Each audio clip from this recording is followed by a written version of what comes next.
Hi, John Graham, Frontline Resources, Houston, ISO9000.com. In 9001, 2015, let's talk about Clause 6.2 for a second, quality objectives and planning to achieve them.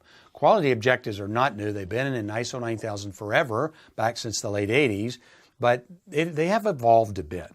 The standard very much wants you to not have standing quality objectives. They even say update as required. They want you to update them. Now, time out for a second. Executives get kind of a mental block here, and they say, John, we're not really sure. Okay, the standard wants you to include relevant functions and levels in the organization. Think through all your processes and everything there. What objectives or goals should we have? Okay, before you draw a writer's block there, I say put that aside, and then I ask executives, for this year, what are 5 goals you want to achieve? Forget ISO 9000, for the business. Those are usually excellent quality objectives. Now, take that and go through the rest of the organizations, all the process levels, relevant functions, and yes, of course, the bottom line product or service should have some objectives there. Most auditors will expect something like that with some percentages or numbers in there.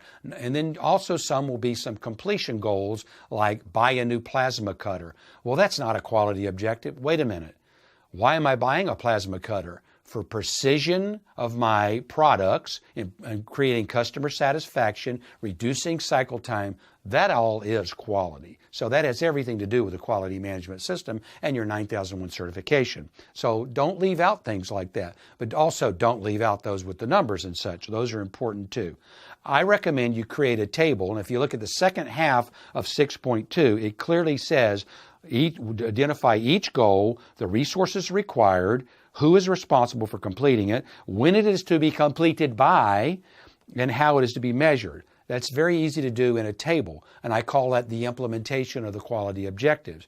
I at least update them every year. Many of them will fall off and be replaced by new ones. So the standard wants you to evolve these, not just have standing objectives like 0 recordables, 100% customer satisfaction. Those goals, those type of goals are what I call standing quality objectives, and nobody can rally behind them and be motivated by them.